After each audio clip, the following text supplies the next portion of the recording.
The Handsome Stag, a Folktale. There once was a young stag that liked to use a shallow pool of water as a mirror. Every day, he would look down into it to notice how handsome he was. His antlers towered above his head. He moved them this way and that in order to get a better look. One day, he carried on a silly conversation with himself. "Ah, what beautiful antlers you have!" "They are nice. Look at your glorious back and neck, though. It's hard to say which part is the most beautiful." "Don't be ridiculous. I insist that your antlers are the best part." As the stag moved to get a better view of himself, he caught sight of his legs. Immediately, he felt gloomy. His legs were long and skinny.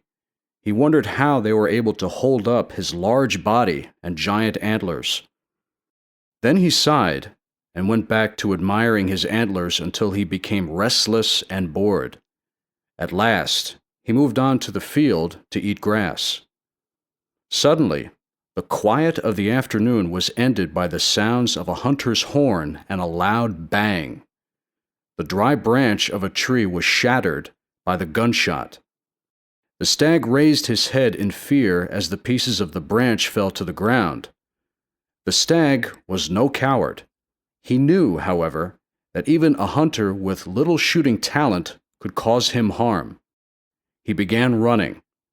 His long, slender legs carried him fast and far.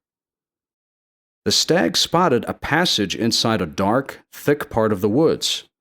He knew this path would take him to a stream. The hounds would lose his scent there. Then he could escape the hunting party. Faster and faster he moved, his strong legs pushing him off the ground.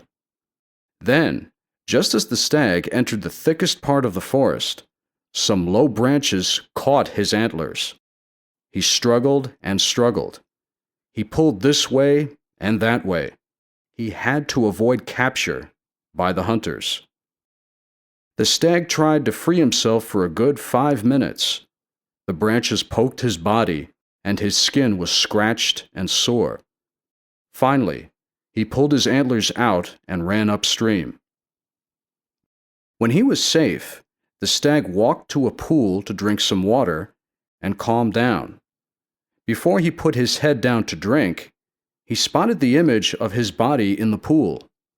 All of a sudden, his antlers seemed heavy and useless.